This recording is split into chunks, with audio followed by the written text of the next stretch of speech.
Hello.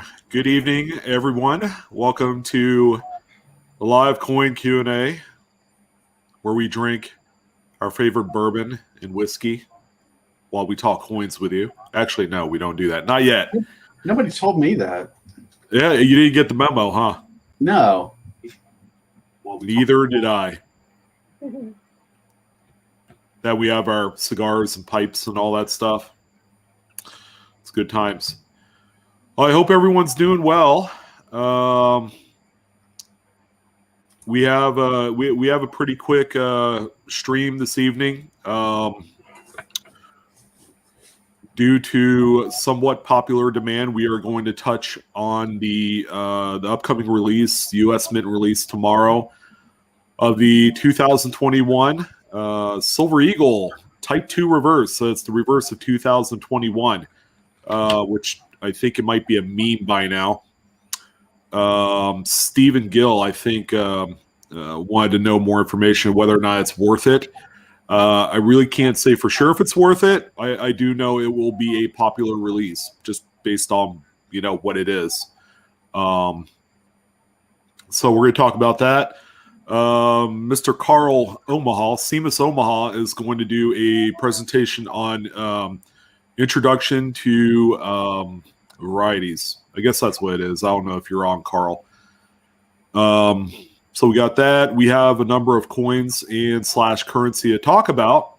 And then we will take any questions or anything like that this evening from our distinguished guests that are on hand.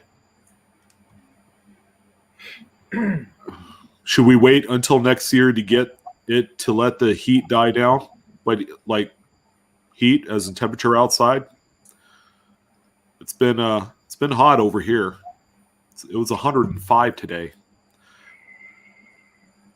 It's been hot here in PA, but humidity is what's really killing us. High 90 percentile humidity. It's brutal. You're getting our humidity, and we're getting the it's like rain every day, it seems like. Yeah. We need the rain in our neighborhoods. I wish we could send some your way. Yeah. My grass is non-existent. We're going to have to redo our yard again.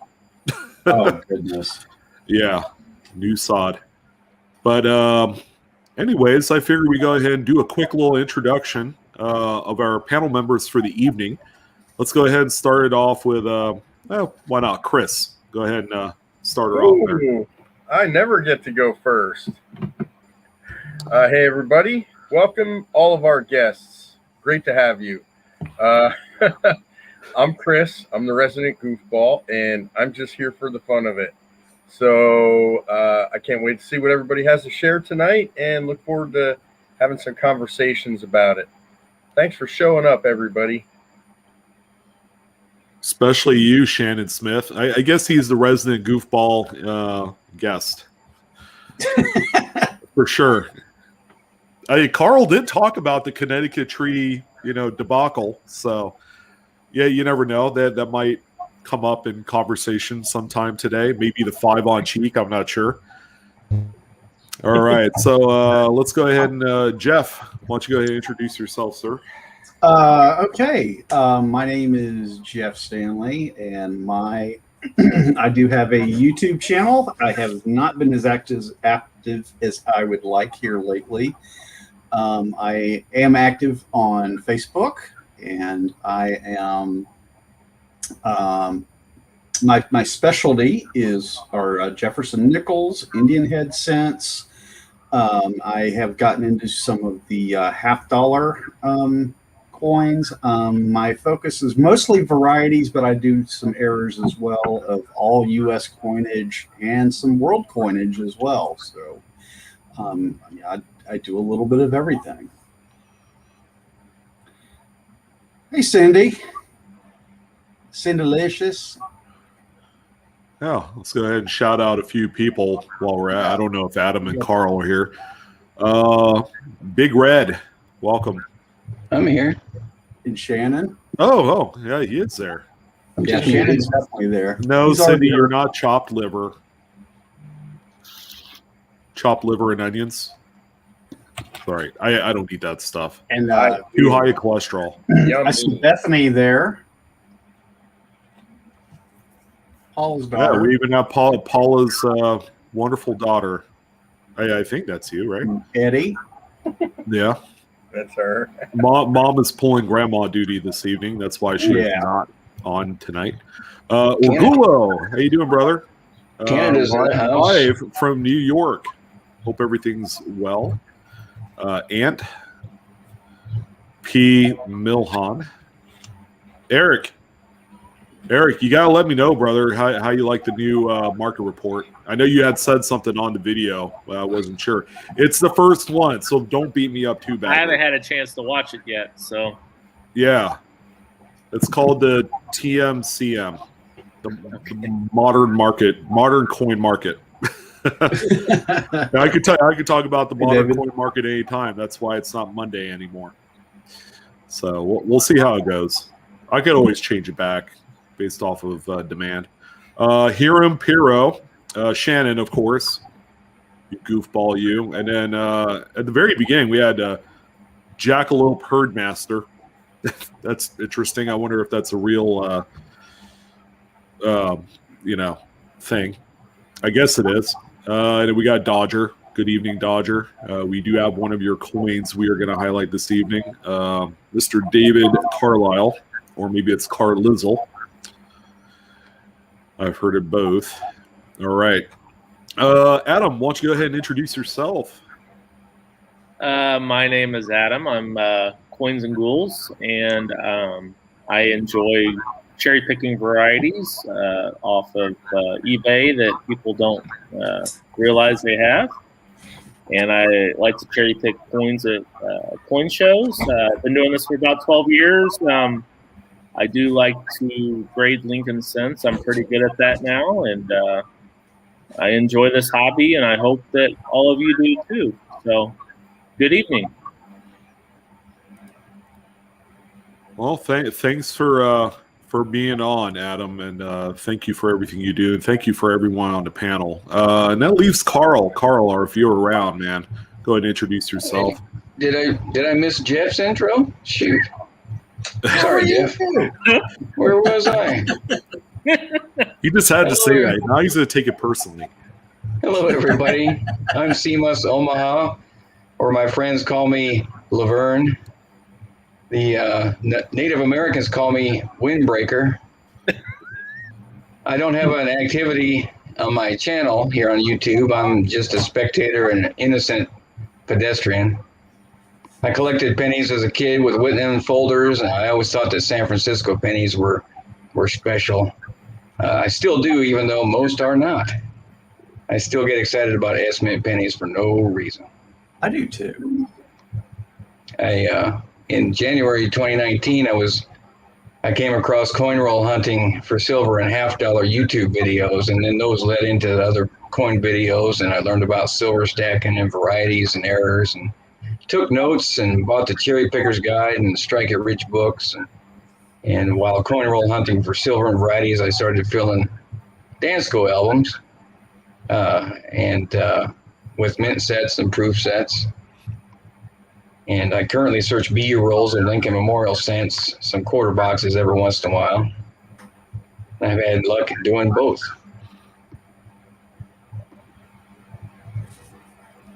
Now I'm just a mascot for live coin Q&A.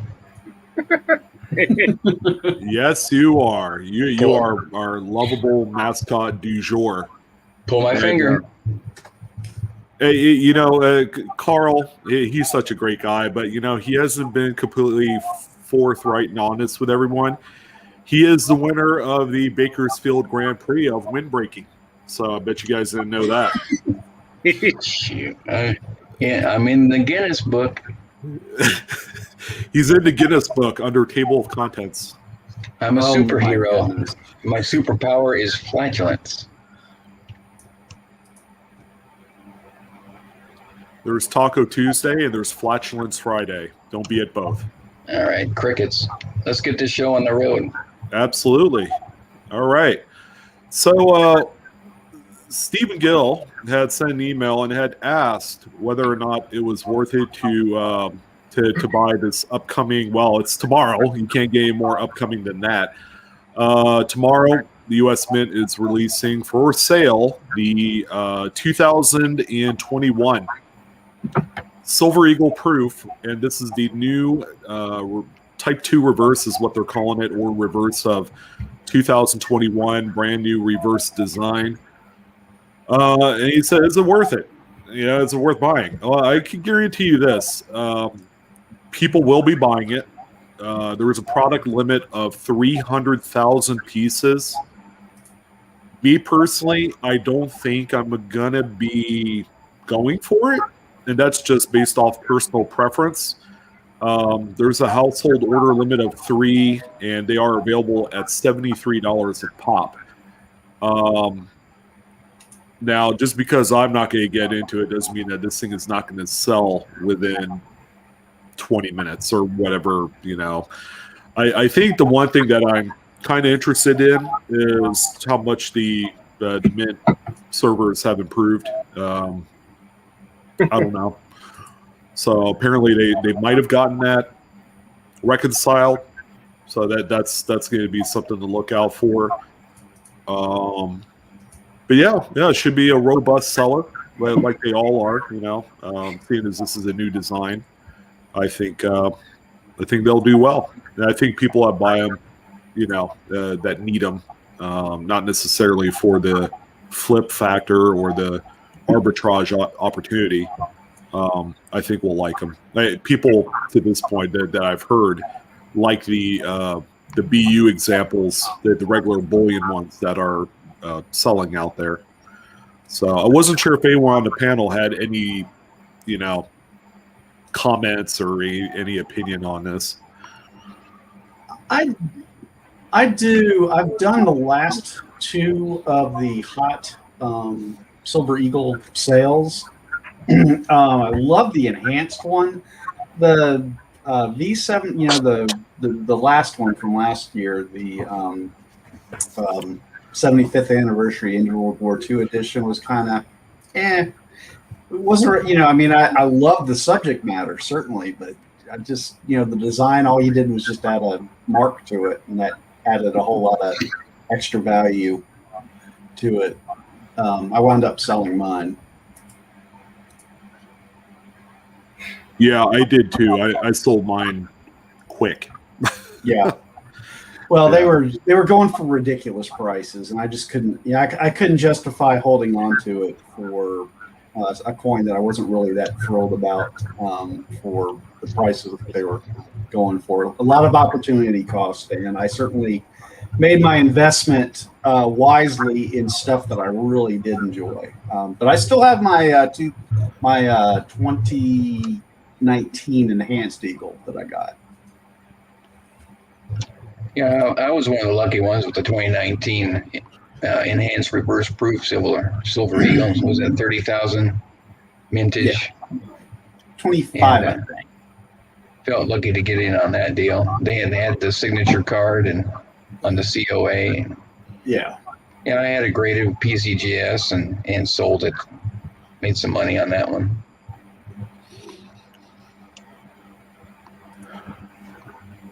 Yeah, Cindy's right. I'm going to stick with the classics. I have my eye on a few coins. Heritage Auctions has their big fall time whatchamacallit and all sorts of other things. And, people are vacationing right now, but, people are going to jump on and they're going to, they'll buy the max, but they'll buy 3. And a lot of people will indeed send these off to PCGS or NGC, get the first day of issue and all that great stuff. And all the more power to them. I think I'm now I like silver. Don't get me wrong. I'm more, I'm more of a purist in numismatics than being, all about silver. That's just the way I am. I still like the stuff that I fell in love with when I got my first red book when I was a kid. Opened it up and saw Buffalo nickels and Mercury dimes and Morgan dollars and stuff like that. That's the stuff I fell in love with. Indeed. I love cherry picking. I like finding this stuff. I don't want to pay out to Wazoo. That's Yeah. me.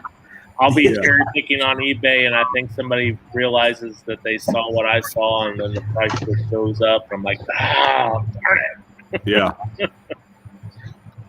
Silver was down a little bit to about $25 now.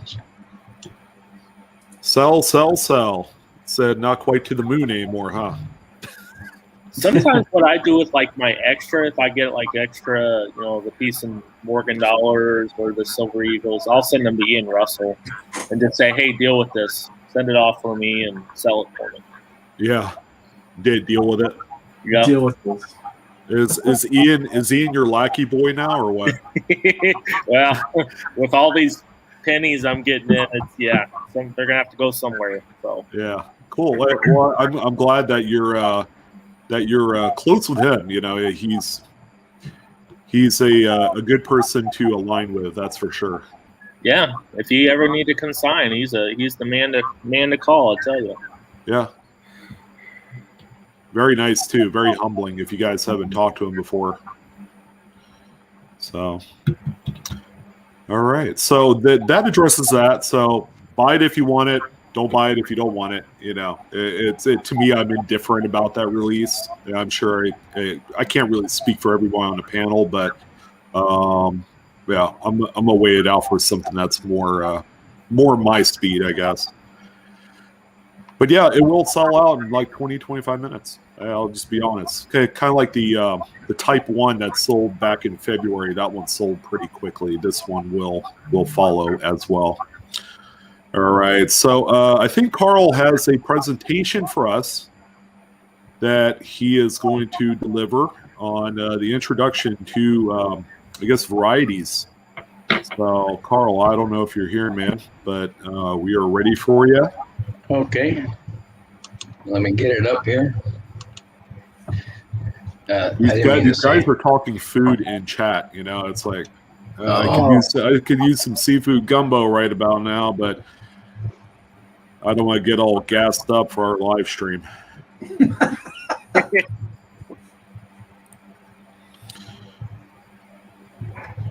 there you go. Enjoy, ladies and gentlemen. All right, here we go. This is one of the series of educational presentations the Lifecoin Q&A crew are putting together. And it'll be the second one of the 8, and this is going to be kind of a trial run here. The series is entitled Acquiring Skills for Accurately Attributing Numismatic Varieties. This one is going to be about the introduction to numismatic varieties. And this video is the second one in this series. Hang on tight. Here we go. Numismatic varieties. Numismatic variety coins are coins which exhibit physical characteristics that are different from those of normal perfect coins. Numismatic variety coins are collectible and are sometimes rare, scarce, and valuable. The value of numismatic variety coins will be based on each variety's denomination, scarcity, dramatic appearance, and popularity. Numismatic varieties can be subdivided into the categories of die varieties and design varieties. Technically, numismatic varieties are errors, however, they are not in the same category as mint errors. Die varieties can result from intended or unintended changes to a die. Imperfections on the die create die varieties, such as double dies and repunched mint marks. Damage to a die can create a die variety. Die clashes and over-polished dies are examples of that. Typical types of die varieties are double dies, repunch mint marks, over mint marks, tilted mint mark punch, misplaced mint marks, horizontal or rotated or inverted mint marks, and even omitted mint marks. If you'll bear with me, I'm going to pause and shut the window so the dog doesn't bark all the time I'm doing this.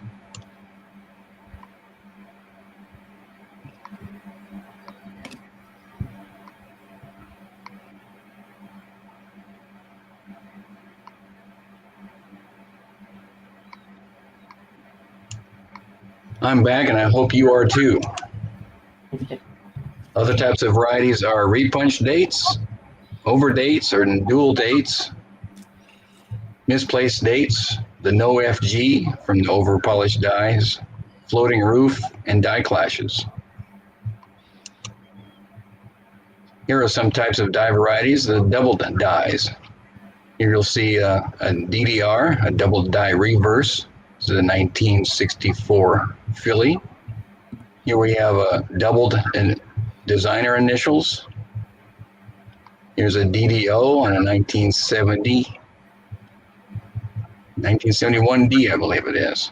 Here's a DDR with some class 2 doubling along the bottoms of 1 cent. A doubled ear lobe, 2015 Denver. And here is a class 9 doubling on Memorial cent, a doubled column. Repunched, inverted, and misplacement marks are other types of die varieties. Here we have an inverted mint mark. Here we have a misplaced mint mark. Here we have a D over D west, a D over D north, another D over D north.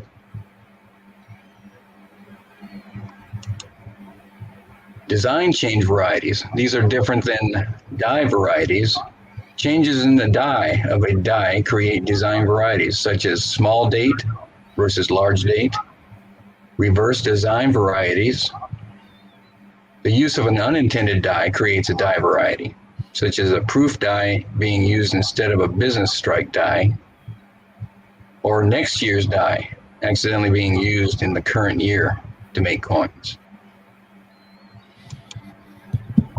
Typical types of design change varieties are going to be your small and large dates.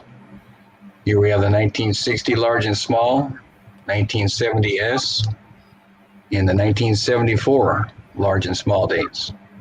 Another example will be the 1982. They have, on Lincoln cents, they have large and small dates as well. Another type of design variety is reverse design changes.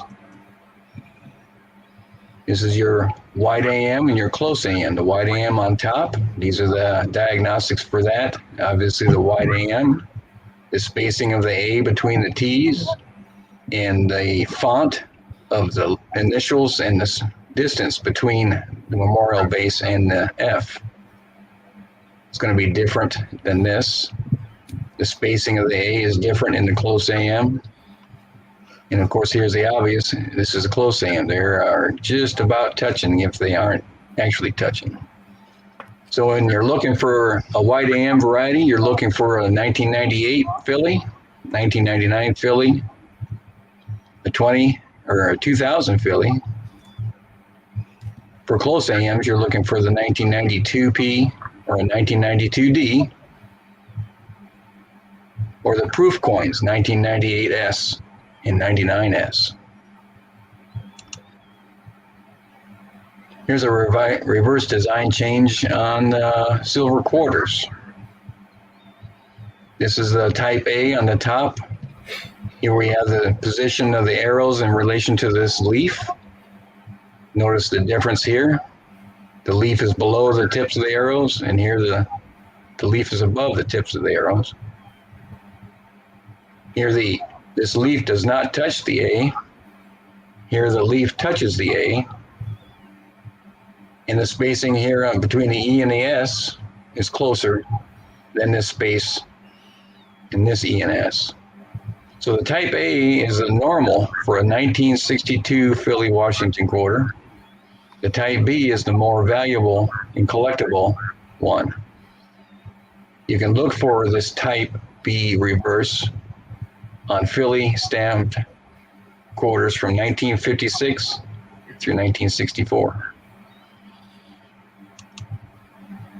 So in summary, we've described the meaning of numismatic varieties, discussed the collectability and value of numismatic varieties, described the category of die varieties, presented examples of die varieties, and described the category of design varieties. presented examples of those design varieties and detailed information about double dyes, repunch mint marks. Dye varieties will be presented in later separate presentations. Here are some suggested online references. I will pause. Anyone else want to speak about any of the above as I pause on these next few slides? Yeah, I'm sorry. Go ahead, Chris. Sorry. One thing I want to recommend, a lot of people make the mistake of when they look at these websites, specifically the double dye listings or the RPM listings, they're not reading the descriptions that are listed there. So they're not actually looking at the areas that are doubled sometimes. And it's very important to read the description that the author of the website has put forth, because it'll tell you exactly where to look, key dye markers to look for. So just a little bit of advice. It's not all just about the pictures. Correct. Sean? Great call out. And another thing too, if you guys have an understanding of varieties and how to attribute them and all that stuff, all of the websites that Carl had outlined on a couple pages ago, be sure to bookmark them on your phone. All right, it's going to be a pretty good resource, especially if you're on the go, you're at a coin show, things like that. Yeah, you could always pull these up, and the pictures will be as clear as what you see on the desktop or laptop. Was there something previously in the slideshow you wanted to see, Sean? No, nothing in particular. Okay. You did a fantastic job. The images are incredibly clear on them. Carl does a good job with his pictures. That's all. Thank you very much. Yeah, it was a great presentation. Thank you, Carl. Yeah. That was outstanding, and he's got more to come.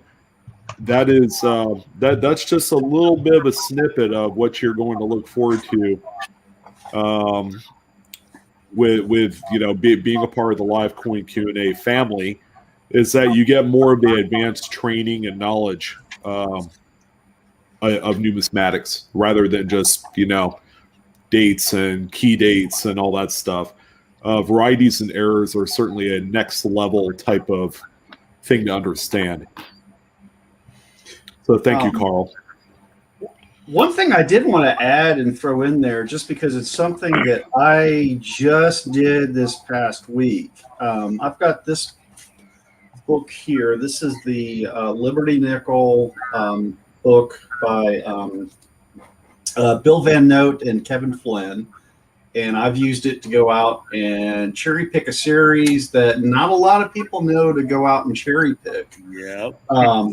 It's really underrated. There are some very nice, believe it or not, there are some double dyes. Just because they don't have them listed in the red book doesn't mean that there are not varieties. There's some very nice ones.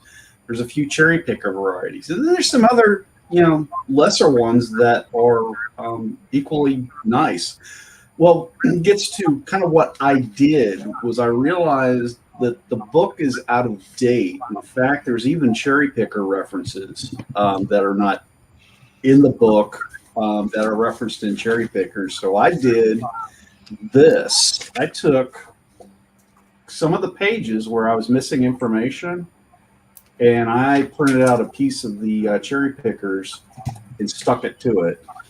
I went through and updated the cherry picker references on some of them. I've added stuff to the book so that when I'm using this book, this thing is as up to date as possible.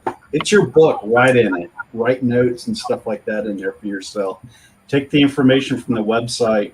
If you're a book guy like I am, I like having the books in front of me. Websites are great, but I love having it on a piece of paper right there in front of me when I'm looking. It just makes me more efficient. and update those books so that you've got all the information there at your fingertips. It's going to make you much more able to go out and pick your stuff if you're out shopping online or even going to a show or whatever.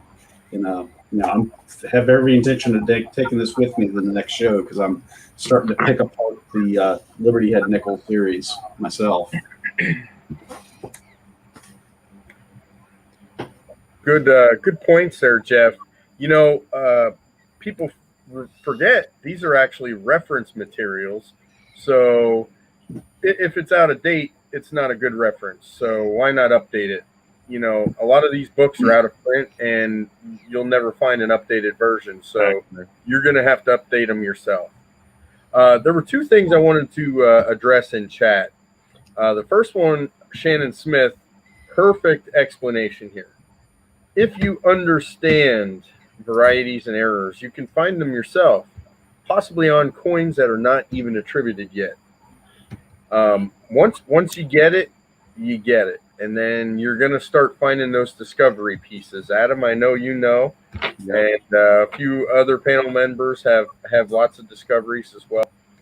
Once you get it, you get it. And sometimes it takes a while to get there, but just like anything else, you keep trying and keep learning and keep researching, and you'll figure it out. Once again, though, this niche of the hobby isn't for everyone.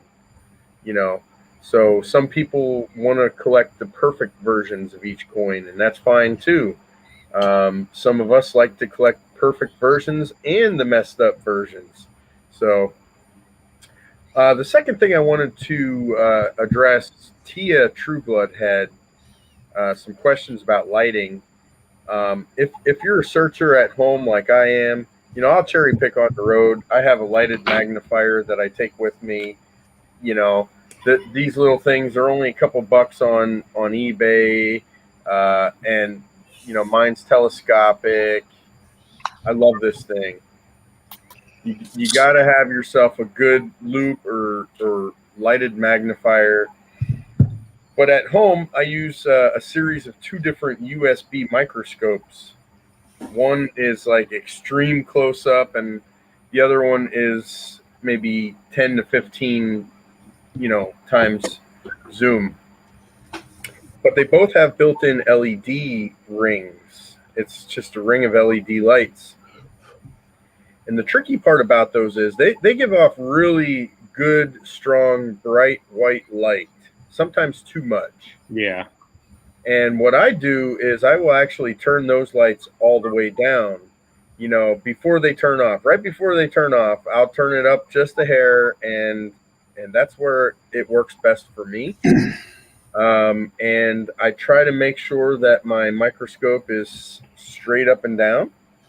I don't like my light coming from an angle or coming from the side because it's going to create shadows, and it's going to cause some confusion for you. So I know other people have used, all kinds of different tricks to diffuse the light as well and make it like a soft white light.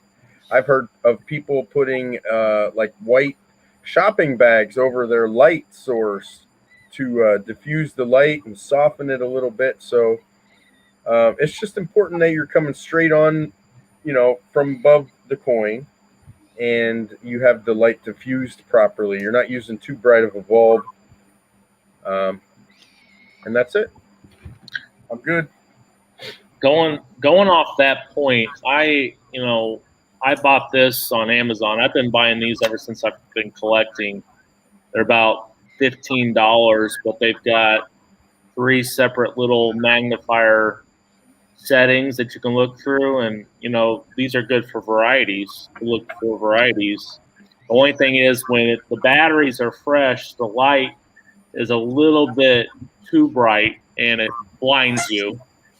So you gotta kind of use it for a little while for those batteries to kind of go down a little bit. But it's good for like shows, and I do it to look through my rolls and stuff. And then I also have my scope that I use to take pictures and stuff. So. Yep, I've got one like Chris has there, and actually That's the one that, believe it or not, Bill Fiva recommended one day at Coin Club. So Oh, these things are great. I mean, yeah, you can telescope that little lens. It's got blue light, it's got white light, or no light at all. It's really great.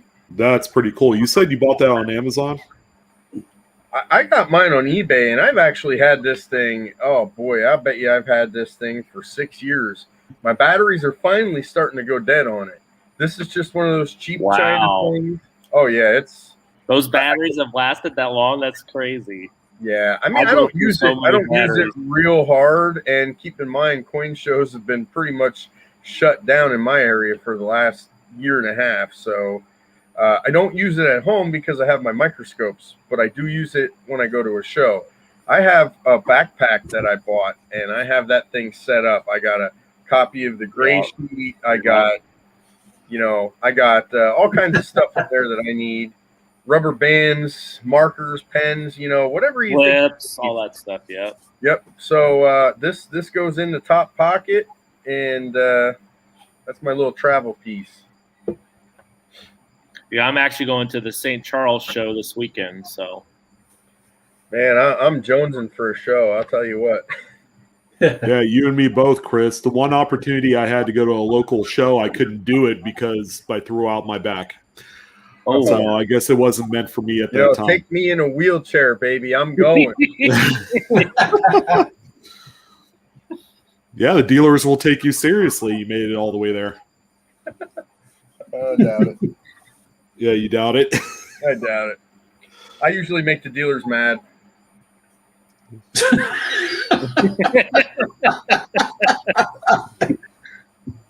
Listen, a lot of these dealers, they know a lot about coins, but when it comes to varieties, I've found that there's just I have not met a dealer yet that knew what they were talking about with varieties. I can't believe it. Even the ones that specialize in varieties, they miss them all the time. Yep.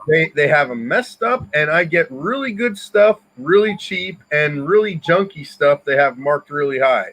So I don't get it. And then the ones that think they know what they're talking about, I usually have to politely try to correct them, and then they get mad at me, oh, I got this Indian head, and there's doubling all over the coin, and I look at it, it's a beautiful coin, and it's full of longacre doubling. And I'll even pull up an article, let them read it, they hand me the phone, and then they ignore me, and that's it. So that's how my coin show escapades go. Yeah, you killed their dreams, man. I usually like to sit down at the ones that have all the boxes, like you could just go through them and look at different, all the coins that they have. And I just go through and I just cherry pick. I just, I say, okay, I'm gonna look at buffalo nickels, and I just go through all the buffalo nickels, and I just remember all the varieties to look for. And I just go down them and look at them all, and I pull them out one by one. Since we've got 20 coins to talk about tonight, we better get going, huh? All right, let me flip over. I thought we only had 4. Well, Carl has a bridge game to go to after this. A bridge game. Yeah. Agnes, Esther, and Laverne are waiting for me. I gotta go. Our first coin isn't really a question. This is one actually I imported from the Jefferson Nickel group, just because I thought it was interesting. This is from Scott. I didn't want to give his full name because he gave me permission to use his coin, but he didn't give me. I'm not sure how he feels about me giving out his full name. But this is a 1990 Denver, and one thing that he pointed out was that it appears to be missing the initials, which we should see down here.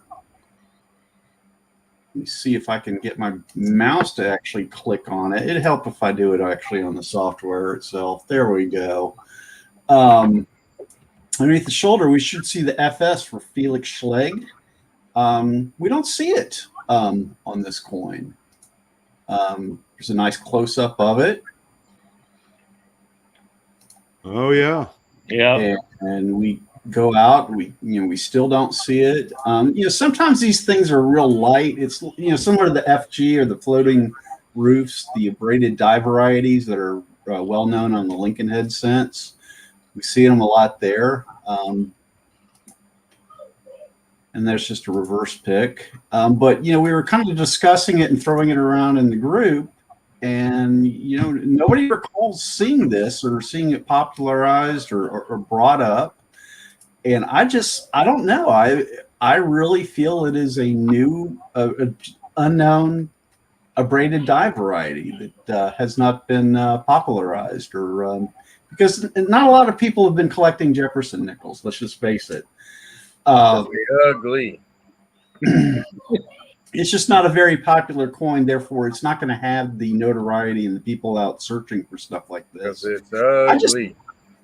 Thought it was interesting. I know sometimes the lighting or whatever can hide stuff like that, but I don't know. This one looks like a firm candidate for a newer abraded dye variety. I wish the coin itself was in slightly better condition, because I see some scratches down in that area that could possibly be, dye abrasion, or they could be scratches on the surface of the coin. So it's hard to tell. Right. But, wow, I think somebody, created a trend here, and maybe we got something new to look for. Yeah. Yeah. Well, if they could be attributed on Buffalo nickels, then they could be attributed on this too, I would think. The remarkable thing is that this is a Denver coin out of all. Yeah. Well, they're also attributed on Lincoln Cents with the no FG floating roof. They're also attributed on Kennedy half dollars with the missing designer initials. Yeah.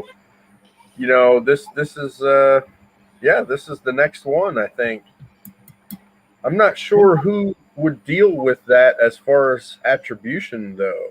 And that was kind of the question that I wanted to throw out there, because actually, that's kind of my question is, you find something cool like this, great. How do you get somebody to pay attention to this? How do you get the public to start looking at something like this?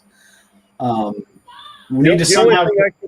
I could even think would be to start with maybe Brian Rybar and see what he has to say about it. And that's a good idea. It into Coin World magazine or something, Yeah. Or maybe I don't know if Ken Potter can do something with this. At least get it published on Koneka's site. Right. Just to get the word out. But it's a tough one. I figure you just you throw everything against the wall and see what sticks. You throw it to Wexler, Dr. Wiles, Rybar. You're bound to get someone who's interested enough to pursue it. I think Potter's a good choice too, because then he has connections with the Aeroscope magazine. And he could possibly get it featured in there and maybe raise some popularity and interest. So those are the two guys I would go to: Brian Rybar and Ken Potter. And the 1975D nickel might have started out that same way. The high D on the 1975D, it might have been the same kind of discussion for that at the time. Oh yeah. Yeah. Well, we can go all the way back to the three-legged buffalo. There's probably a discussion about that, and the right people got it, and the right people came, got it featured, and boom, that thing is a monster. Yeah. And all it is Carl, you make a good point with the 75 high D. Even a guy like Q David Bowers got involved on that. I think it was like 12 years ago. He even put $1,000 bounty for someone to send him a mid-state version of that coin. So, I think this one is much tougher, seeing as how I've never personally seen, an abraded initials Jefferson before. So I'm gonna go check my albums right now. I think Scott has something here, and I'm I'm a little bit excited to see what happens if the right people get involved. The only question I have is who was actually looking. And I'm not trying to downplay this at all, but Jeff made a point. Nickels aren't really coveted like some of the other series are. So I think we need to gauge the rarity somehow. Aren't nickels a little bit ahead of the dimes though? Wouldn't you say Roosevelts are probably worse off than nickels. Yeah, I'll agree with that because they're pretty bad too. I agree. I don't think there's a Roosevelt group out there. We do have a Jefferson group on Facebook. I don't think there's a Roosevelt group that I know of. I know the registry set crowd cares about nickels, but that's still a very limited group of people that throw big money at high graded coins. But as far as I think Jefferson nickels has untapped potential for more varieties, especially the more modern dates. So I mean.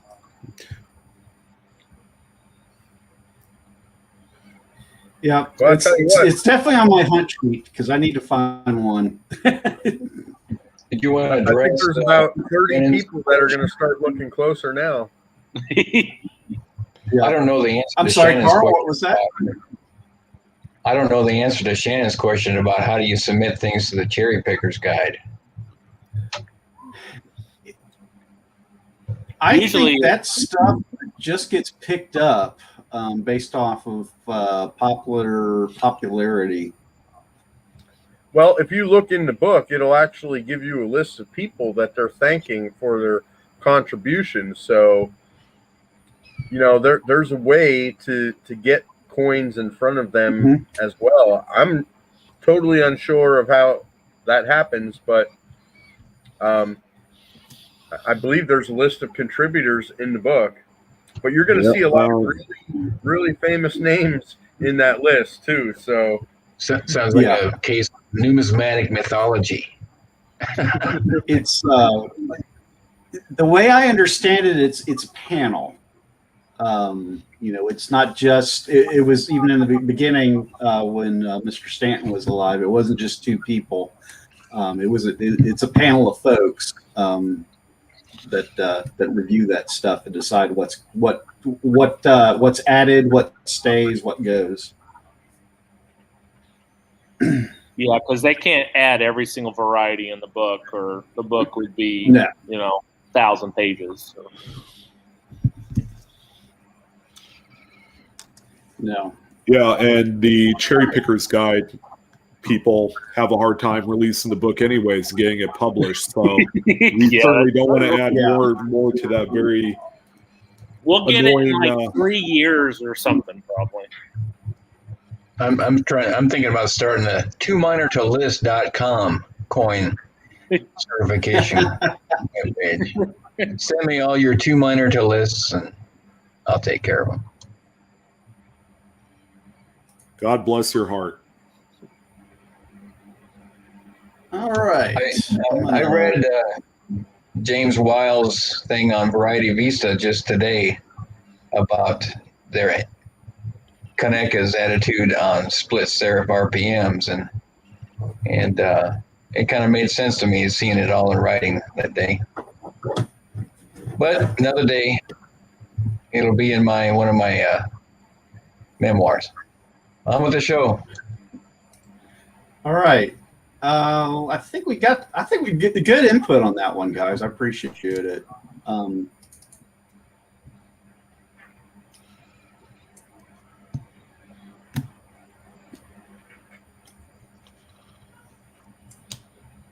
Y'all see that one okay? Yeah, hey, I'll read this one. So, hey guys, I found a big one yesterday, I think, and I need help definitely on this one as what to do with it. It's a capped die 1969 Jefferson nickel, but here's the twist, and I've never seen this before. It's in a 1969 P&D mint set. Okay, now I can't. Oh, there we go. Sorry. Woo! Wow. I'm not I messing with you. didn't know they made LSD anymore. I honestly cannot read that. There we go. I did a poor job with the cut and paste on this one. There we I go. apologize. Does Okay, it help? Check this out. T&D mint set still in the mint cello. How do I get it authenticated and graded in the big mint cello pack? Check this out, and thank you guys for all you do. Sean got me into this starting back in 2015 to 16. Good job, Sean, bringing newcomers into the hobby. And who is this from? Let me go. I didn't get the name on that one. Let me go back. Is this Dodge? No, No, this is not Dodge. that's the wrong one. I'll get it in just a minute because he definitely deserves proper credit for submitting. How come This was Cy Matheson. Oh yeah, So let's, me and Cy, we go way back. 2 weeks. Just about.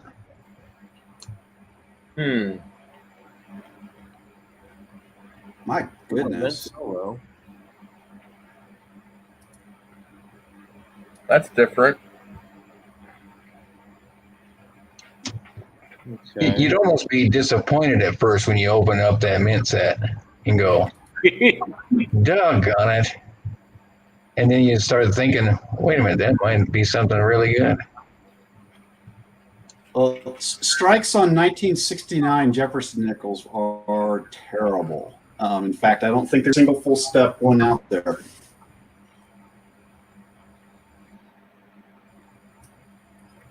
The other one looks good.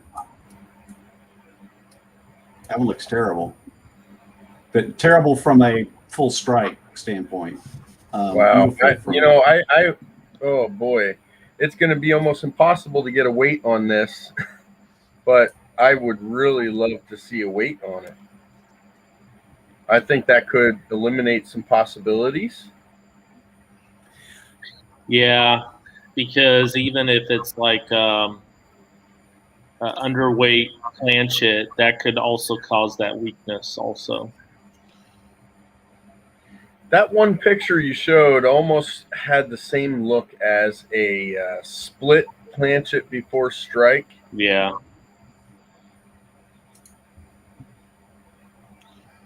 It might have been this picture zoomed in. Yeah, Eric has a good point. Maybe check the thickness somehow. If you can compare the thickness with the other nickel in the other pack. I don't know if this is struck through cap die. If it's a thin planchet, though, wouldn't you have weakness on both sides, though? Not always. If it was struck through a cap die, you would almost think you'd have weakness on the entire reverse as well. But yeah, the sides of the Monticello look a little bit stronger. This is interesting for sure. Yeah. And I see this on 54S a lot too, though. Like that really weak, weak strike. If it looks like just mush, Does anybody think this could possibly be an extreme greaser? That's my first inclination when I saw it first. It's very possible too. I was kind of going in that, thinking in that direction myself. Now, did Cy say that he bought this?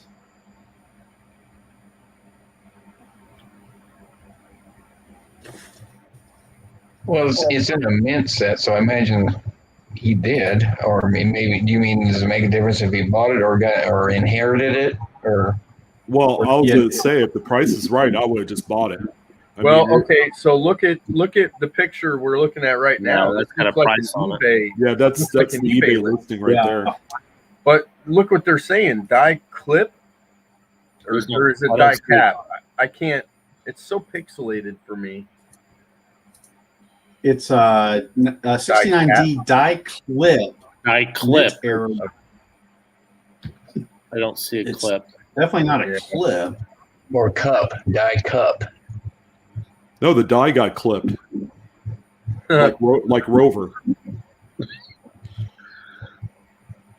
Yeah, I think I'm going to have to go out on a limb here, and I'm saying this is going to be an extreme example of a struck through a grease-filled die. Does it say how much he paid for it on that price? Did his email state that this coin is his or just something that he saw on eBay? Let me go back and look. There was an exchange, it looked like. We got so many questions. I think he's looking for answers and before he buys it.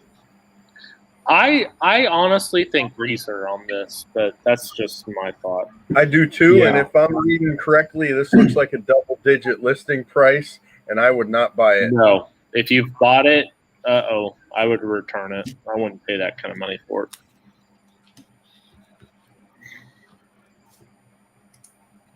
Because outside of the 40% silver, I mean, there's really nothing really else in this set. I think this set is what, $15 or something like that. $20, $9.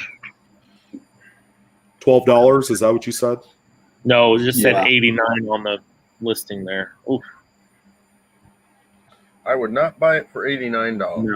No. Yeah, it's too minor of an error. It is a wicked grease strike though. My gosh. Yeah, but given the date, that's kind of like I'm not gonna say the norm, but like you said, Jeff, the strikes on 69s are generally leave a lot to be desired. Yeah.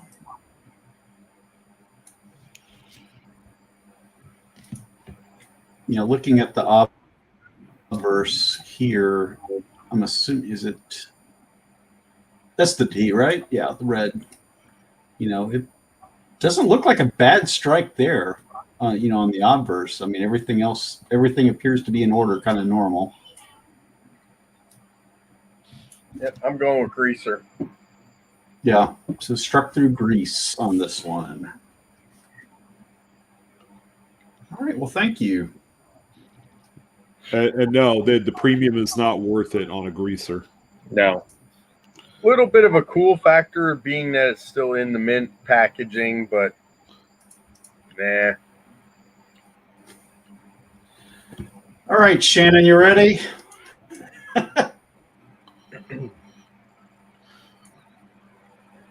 I'll scroll down when you're ready.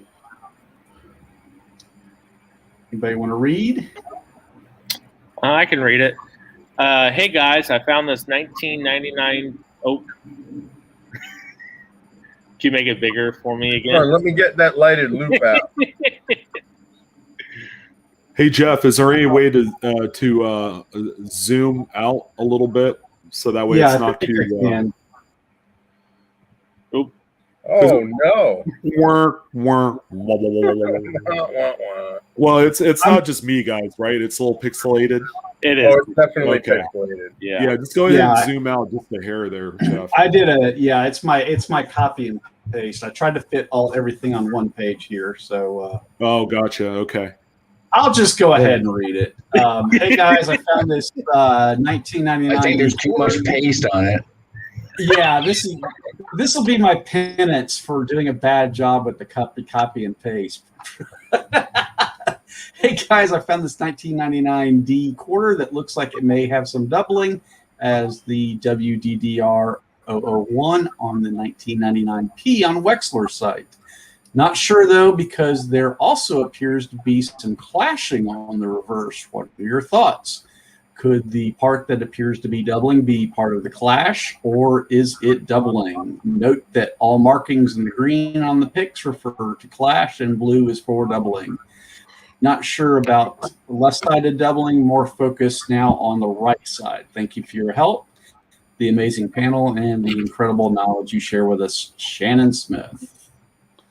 All right, this actually appeared on the Facebook, the Live Coin Q&A Facebook page first, and we kind of batted it around. I went after it. Carl was uninterested. Sounds about right. Mostly because of this. I mean, this oak tree on the back is a mess.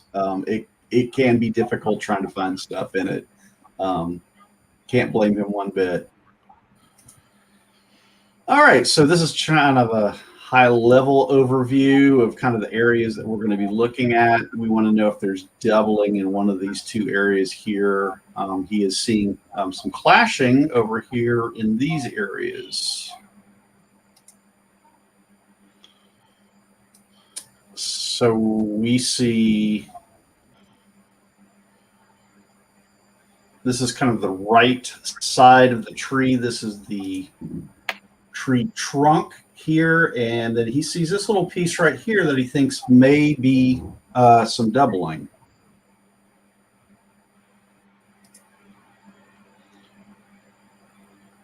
And then we've got a couple marks here.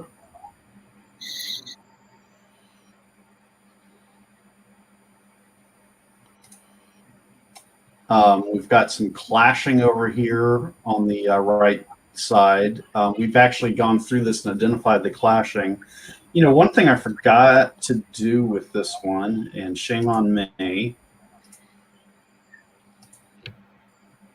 I forgot to go and pull that overlay.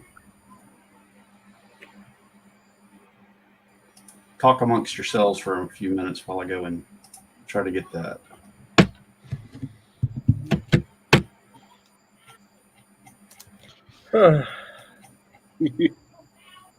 Anybody get the new 2021 Silver Eagles? Not the proof, of course. How about them Cincinnati Reds? Do you guys ever want to discuss scrotal toning? Whoa. Okay. Never again. Wow. We've warned that guy before. Yeah, he always brings it up. He even says that in my comments in my videos. I'm like, oh. And he even explained it, I think, one time either on here or somewhere else. I think you're probably putting your scrot somewhere it doesn't belong if it's starting to turn color. But, so. I swear, other people's children. All right, so we were looking at the clash, and here is the overlay that I pulled. It's not the best picture in the world, but we can at least kind of get the region that we're talking about here. This is the tree trunk is about right here. And this is the area we're talking about. In this area right here, you've got a lot of the hair curls and hair marks or whatever that line up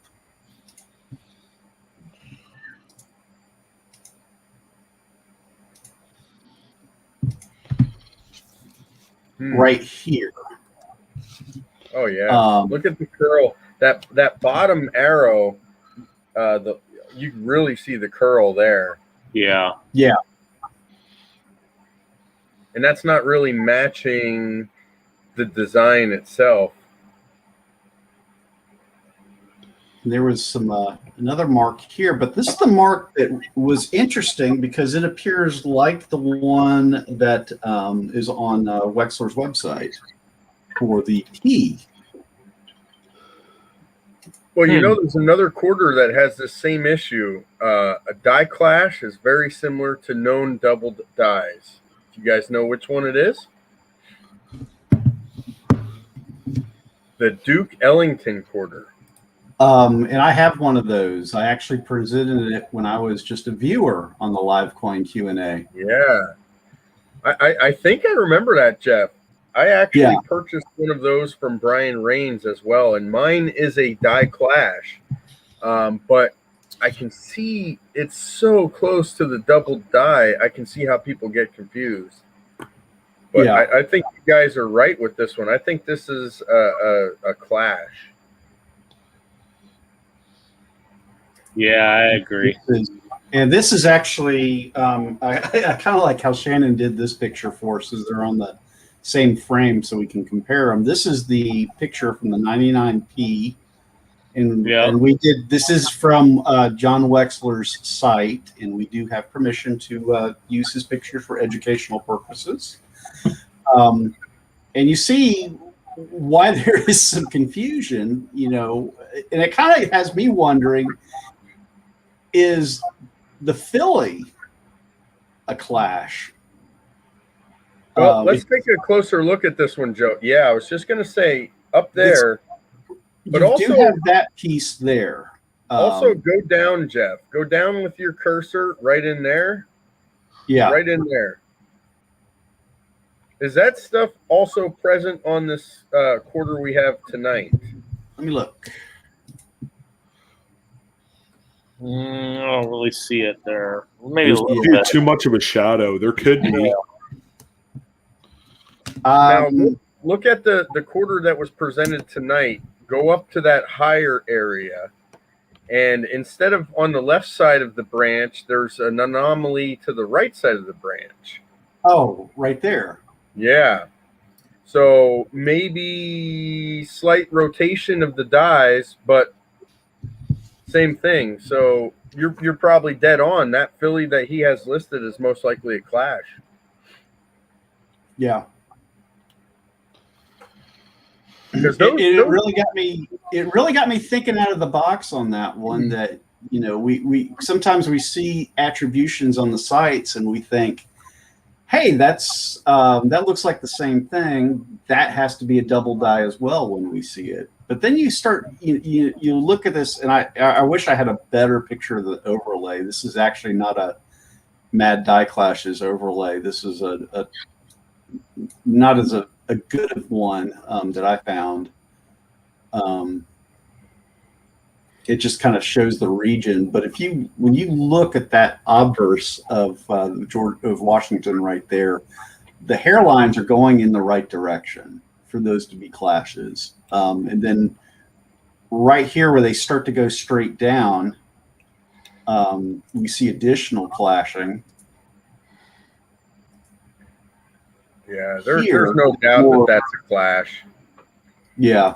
If you take a real close look at those marks that we had up on the picture that was up for a while, you can see that those I'm going to call them anomalies. They just don't quite match the design, even on Wexler's picture. Right where your cursor is, that top one there. Yeah, it's got a little bit of a curve to it, and the actual design doesn't really have that curve. So it's similar, but it's not the same.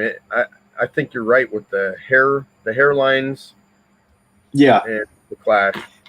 The evidence to me is that one thing we know is this coin is heavily clashed. We were looking at it. There's a lot of clashing over here. We saw a lot over here that we're able to explain as a clash. The doubling is just the part that we had concerns with. It just kind of it's one to make you think and to not take everything you see on an attribution site 100% serious. Start kind of thinking for yourself on the evidence that's in front of you. I promised myself I wouldn't comment on this Connecticut quarter, but is the obverse checked for any evidence of clash on the obverse? Obverse is clean. We took a pretty decent look at that and didn't see a whole lot.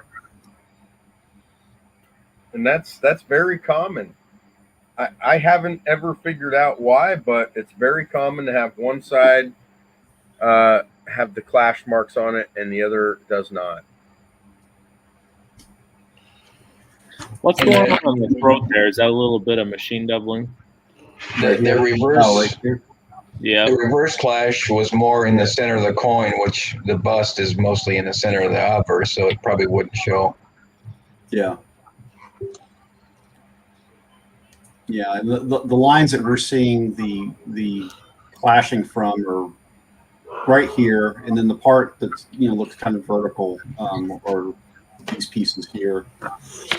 If you think about that, though, Carl, that means that the lowest part of the die caused the clash marks on the reverse die. So it's kind of funky how that happens. Yeah, that's a paradox, wasn't it? Yeah. And that's often the case. I mean, Like two negatives. exactly. Two negatives make a positive, apparently. Now we're back to double die. Vicious circle. I appreciate this stuff so much because I kind of understand how hard it is to make this happen. Every day. Yeah, his hair is wild, kiddo. Dad. Yeah. So I thought it was a good. I thought it needed to be presented. We had a good conversation on in comments on Facebook. I thought it would present exactly what we have here, which was good thought and a good breakdown of some new evidence. Yeah, that would take a lot of patience to look at that quarter. I'm sorry. Wow. Oh, I don't blame Carl for wanting to not comment. I mean, it'll give you a headache. I've looked at these myself. I've never found a single thing on a Connecticut quarter. Maybe my patience wore too thin. Shannon might be a little bit more resilient than I am with the patience on these, but I know Shay's looked for him. I wish Shay was here. I'd love to see his commentary on this one. All right, this kind of reminds me. This scenario kind of reminds me of the spitting eagle. When that thing first was discovered, I guess everybody thought it was a die crack, and some of the third-party graders still call it a die crack. When in actuality, it's a die clash. So these clashes get mistaken for other things quite often. Well, you can see why. I mean, it's especially on this design. When they appear in that right area, like going back to that Duke Ellington one there. Now I want to show the Duke Ellington one. That one I had, I mean, there were several of us that went back and forth on the Facebook page about it, and then we finally discussed it on the live show that night, and it sure enough, it was the curl. I think over here on Washington's hair. Yep. It lined up perfectly when we saw the overlay. All right. Ready for our next one? Yeah. Connecticut quarters are insane. That's all I got to say about that. All right. This one, maybe somebody else can read this one now. How's that? Okay. Better. Yeah, you know what? I'll read this one. This is from Ed. Hey guys, I picked up this pretty cool note at the swap meet. I'm not real sure, but is this what they call a smear note? I'm hoping you guys can't help me out with this one. Can help me out with this one. I said can't, right? Oh, there we go. It's all clear now. I'm not sure about all the details, but I liked it, so I bought it. Ha ha ha ha. Would it be worth grading it? Maybe to help preserve it too. Thanks for looking.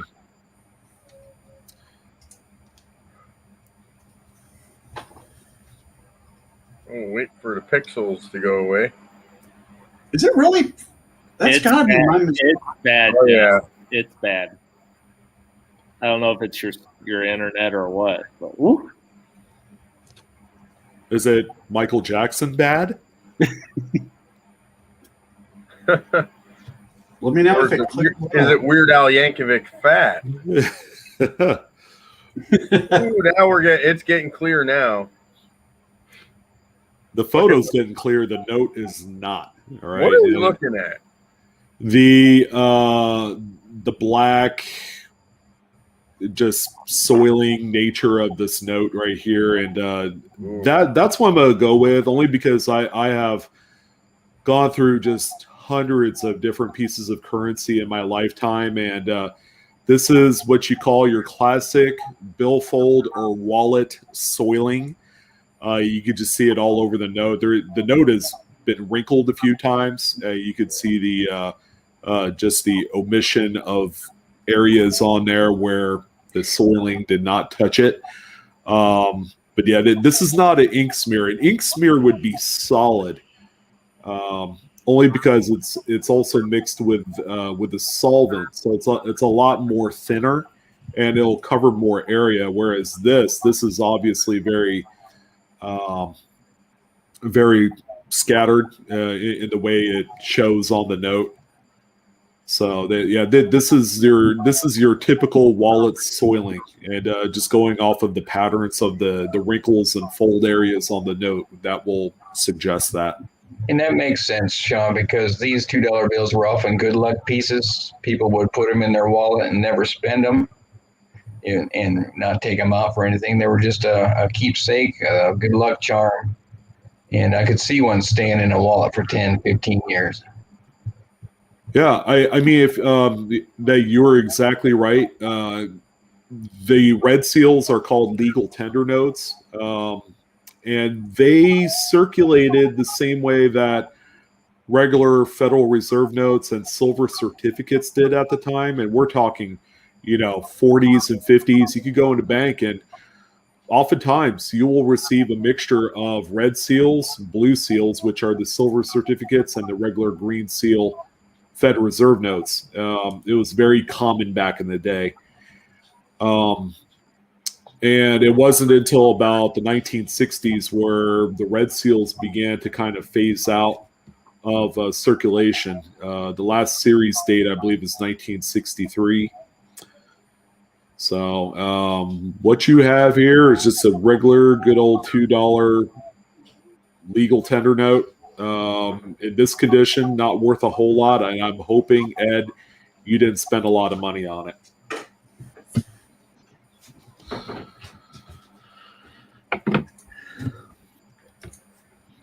Right. This is Thank one you, of those Sean. beginner pieces. This is something that a beginner collector is going to purchase because the price is right, and they can build their collection. But yeah, I agree with you, Sean. Dirty. Yeah, I started my currency collection with some of these $2, a $5, and then some of the older Blue Seal silver certificates from the 30s. And went from there. I will say this though, because I had done a video on it, I believe, last week.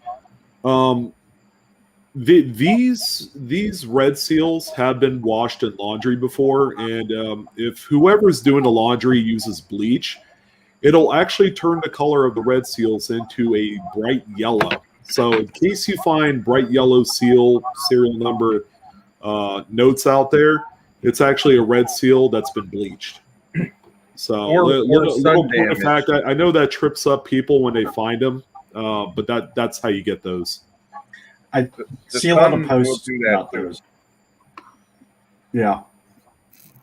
Yeah, I've seen a lot of posts, and there is a yellow seal out there, the North African emergency World War II notes.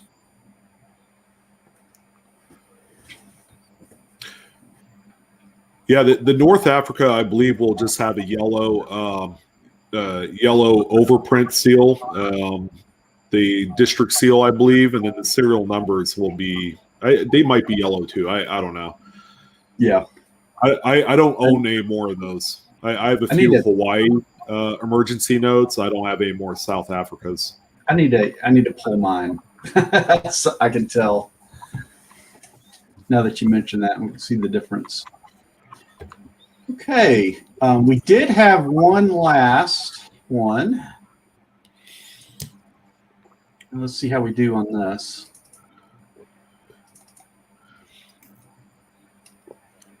Oh, there you go, Captain Jigga. Yeah, you're right. The serial number, Jeff, is blue on the Africa. It is blue on the. Okay. Yeah, I don't recall. I just know. Yeah, I know the. I've got one of them. That's a $10 piece, $10 bill, I think.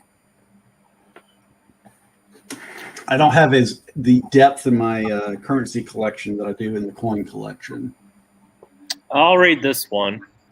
I see 2020 Jeffersons all the time with different degrees of die deterioration. This is a good one. It's on the left side of Monticello.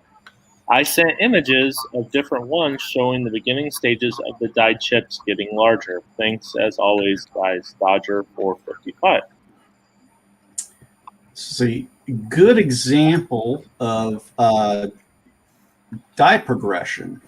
As the die continues to work, chips and cuds and other die damage continues to expand and spread. And there's some people that try to maintain progression sets. This one's kind of these might be a little out of order, but it does kind of show. What we're looking at is over here on the left-hand side. It's what it's commonly called a beehive, where the die chip gets big enough where it almost looks like a beehive or a hornet's nest hanging off the side. Wow. And these might be different ones. Like that's probably a pair right there.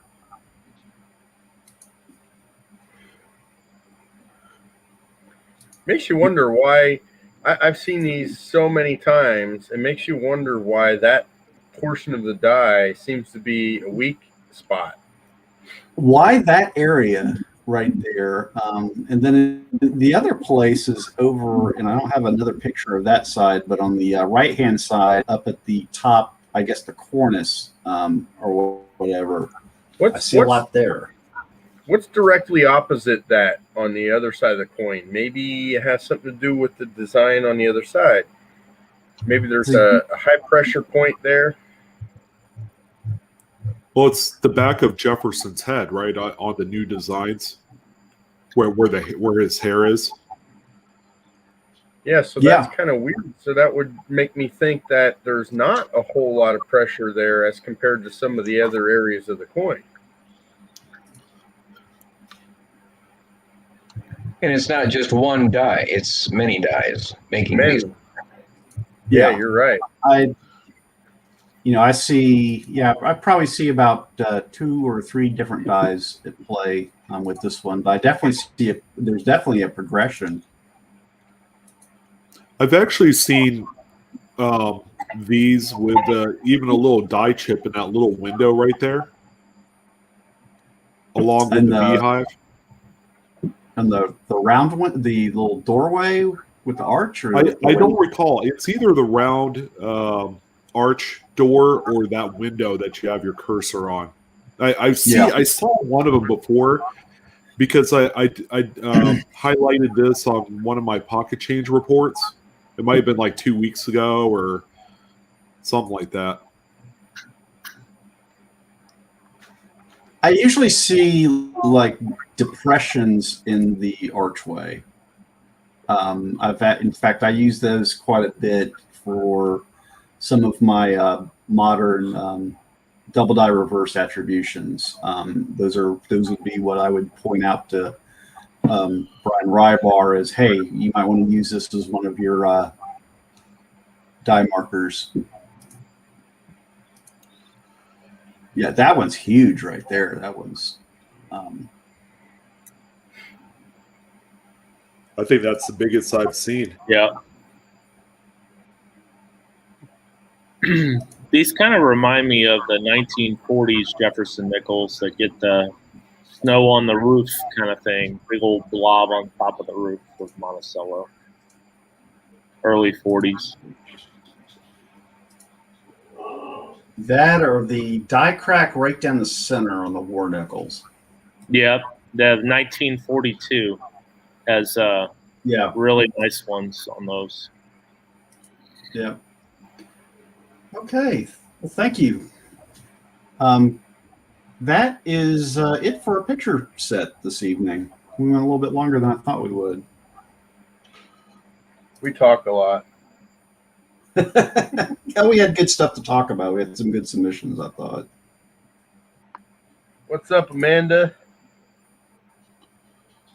What is our channel about? Our channel is about teaching and having fun and learning about coins.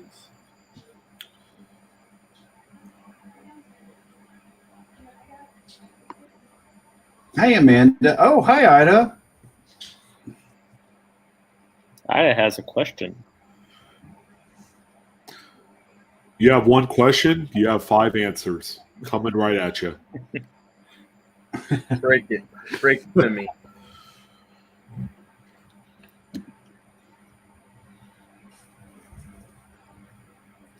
We're waiting, Ida. TikTok. Yeah, I think you're right, Cindy. Yeah. So, for some of you on the panel, have you guys heard anything about a second coin shortage, or is that just a bunch of hoopla? Crap. Yep.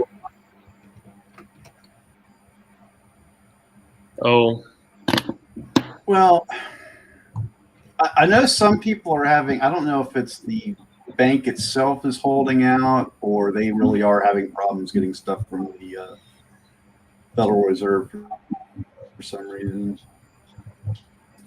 It may be more of a distribution problem than a coin shortage. Yeah, Yeah, that's you're what I right. heard too. That's what I heard too. The one of the banks I went to, I'm close with the branch manager, and she probably gave me more information than I needed, but she said she ordered $5,000 in assorted coins, and she ended up with like $35 of pennies on her next delivery from the I don't know if it was one of the armored car companies, but she said that they're staffing, they're having issues. Like a lot of places, restaurants are understaffed right now. Here's the problem. The government's giving these people all this free money to stay home. And, you know, I'm with you guys. I'm sure you guys all make just enough money that it doesn't, you have to work, right? These people, I kind of see their point. Why would you go work for $12 an hour or $10 an hour when the government's giving you $15 an hour? You can stay home. Of course, that's not my mindset. It's not how I work. I have to work. That's how I'm wired. But I understand why these people are doing it. And unfortunately, you know, an armored car driver probably doesn't get paid a whole lot of money, and they're in shortage. I'm in manufacturing, and I know we cannot find people. We have 3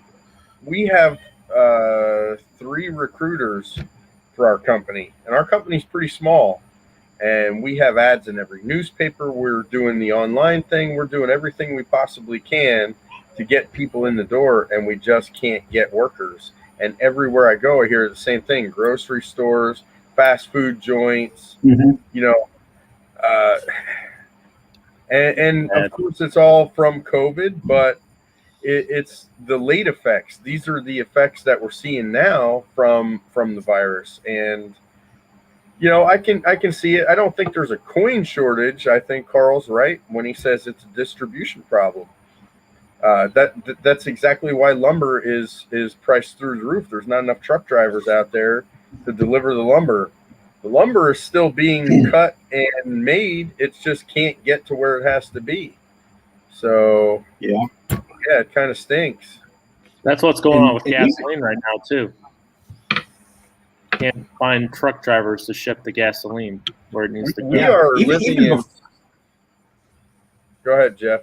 Yeah. Oh, even before this, I was seeing a lot of ads for truck drivers everywhere. Before we even heard about COVID, there were ads for crazy pay for truck drivers in my area. That was a problem before. People don't.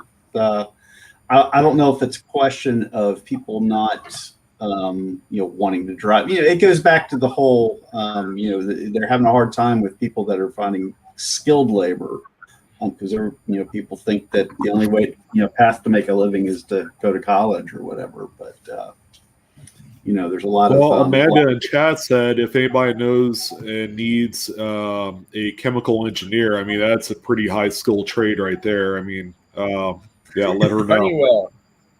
Honeywell, check them out. They definitely hire chemical engineers. In my area, it's not the skilled labor that we're having a problem with. It's the unskilled labor, I guess, the average production worker. We can't get those people. I've been trying to upgrade my job. I feel stuck at my job, and I've been trying to upgrade. And unfortunately, people like me who are in positions like I'm in, we all are out there working already. So there are no jobs for people like me. It's unfortunately the lower end pay scale that is hard to find.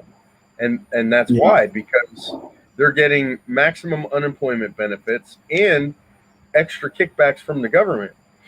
And then on top of it, if they're smart, they're probably doing some sort of side gig and they're banking money, I don't know if I can blame them or not, but I do blame the government. I think they created this problem and they better figure out a way to fix it, or we're going to be in big trouble, because I don't see it going away anytime soon.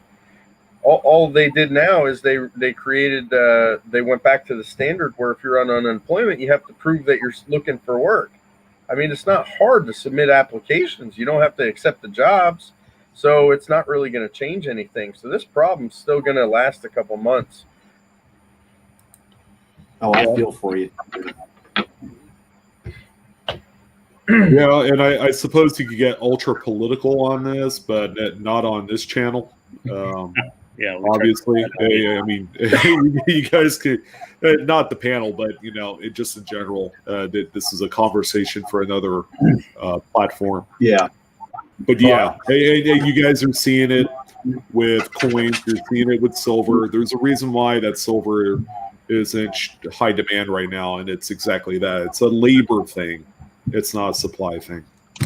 I wanted to reach out to Jackalope Herdmaster because I've got experience as a shepherd, and I just wondering if he needed any help.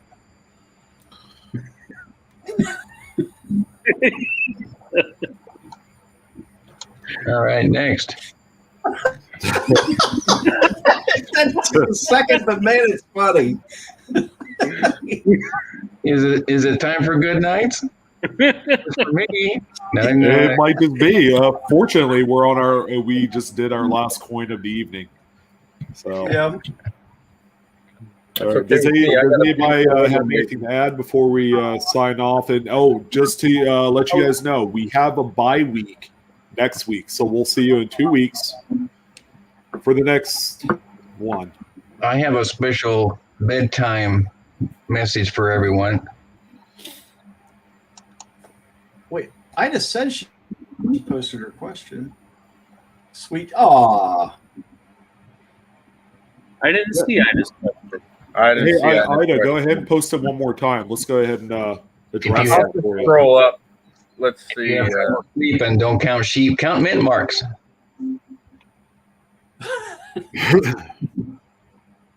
I have seen him in my sleep. Where the heck is your question, Ida? For a second, if you didn't see the first S in that, it says Wet Dreams with 2 E's. There we go. It's past 10 o'clock. Okay, Ida's question is, I have a $100 note that serial number is 00005247. Is that what they call a fancy serial number? I think anything below 10,000, right? Anything below 10,000, they consider a low serial number. Mm-hmm. Yep. Yeah, but it doesn't necessarily translate into a premium. Most collectors of fancy serial numbers, especially what they call low serials, they want to see 5 leading zeros. So 5 zeros, 999 and lower. The problem that you come across, Ida, I mean, if your note was a dollar bill, it would be neat enough to save, and you might be able to sell for a few bucks more than your average, just regular note. But it's $100 bill. The premium is just not there compared to the denomination of it. I would say, if you can afford to hold on to $100, I want to hang out with Ida because she carries hundreds. Yeah, right. She also has good luck if you remember some of the finds. Yes, she does. That is true. Yeah, she sure does. Exactly, Ida. Oh, by the way, I'm a 2X on the shirt, so just in case. I'm not far behind him. Whew. I just weighed myself today. I'm the highest I've ever been. I think it's all these Monday nights and all my snacks. Snacks are catching up to you. Really? Well, I ate a block of cheese tonight. What'd you eat? A whole not put on any. I ate a whole block of cheese and I ate half a ring. A quarter of a ring of garlic ring bologna. And I'm still hungry. Yeah, I think you're gonna have a constipation issue for the next couple days. Oh no, definitely not. No, dairy doesn't hit you like that. Nope. Interesting. All right. Can I make another request? Like, share, and subscribe. Boom. Absolutely. Oh, next week we are on hiatus. Is that correct? Bye-week. We are on our bye week. Yeah. So yeah, but hopefully there's going to be a number of you that will send us your coin Please send us inquiries. some coins. We were a little bit short this week, only because a lot of people are indeed taking advantage of vacationing right now, and I don't blame them. So I don't blame you guys. Oh, get out there while you can. Yeah. Thank you, Ida. Vegas or bust. Lost wages. Lost wages in Nevada. That's for sure. So I've heard. I got a Vegas trip coming up in December, so I bought a bunch of chips from the casino hotel that I'll be staying at Very cool. as a good luck charm. Some of those chips are really cool too. Yes, they are. You know what's a shame? They don't have slot machines that pay out the silver strikes anymore. You Yeah. guys remember that? Yep. Those were always so cool to get on occasion. What were they? They're called silver strikes. So they have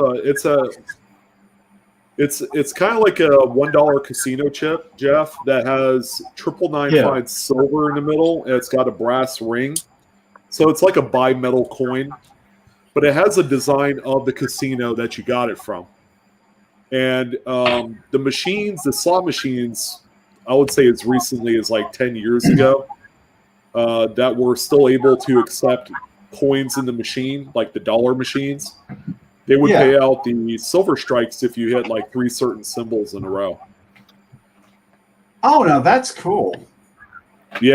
But they wouldn't be ones that were just in circulation at the casino. You would actually have to hit something special. Yeah, it's a souvenir that maybe a couple machines would throw out. Let's see, there you go. Chris has one. Okay. Yeah, this is from Foxwoods Casino in Connecticut. Hey, what date is on that one? This one's 1994. When that casino opened up. Foxwoods Casino, they were 25. They're probably approaching 30 years now.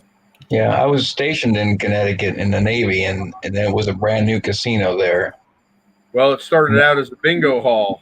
That was And- in the 90s. Yeah, they made so much money at the bingo. They created this huge. If anybody knows anything about Foxwoods now, it looks like the Emerald Palace from the Wizard of Oz. It's in the middle of nowhere in Indian Territory in Connecticut, and it's absolutely stunning and amazing. I love the place. You can go there for a week and never go outside. Those They- Indian reservation casinos are nice. Yeah. Aren't they? Yeah. Isn't Foxwoods well known for their Texas Hold'em tournaments and all Oh that yeah, they stuff? actually have a World Series of Poker Oh, okay. room down in the basement. Yeah. I thought so. I thought so. I thought, yeah, Foxwoods. I played there and I didn't do too good. Yeah. Oh, I'm a But, degenerate gambler. I just do really, not. really I cool suck place. at it. I'd be afraid to go there just for what's going to happen at the. You know, there's very so end. much to do there, though. It's not just gambling. It's a resort. I mean, you know, there's Tanger outlets there. Anything you could possibly think to eat. Like I said, I've gone there for 7 days already and have not seen the light of day. So, Wow, that's crazy. I just thought I'd pop on here and say hi so Joe stops whining. Hi, Joe. No, I turned my camera off. I'm on baby watch right now, so my daughter's like, maybe. not mine. It's not mine. I swear. Chris, I told you we wouldn't discuss this. What? Anyway, okay. So put me back in the basement. I'll talk to you guys when you're done. Bye. Hi, Joe. Bye, Joe. Hi, bye. Hi, bye. Bye. All right. Well, with that being said, we are going to jump off for this evening. Thank you guys again for coming on Thank you board for coming.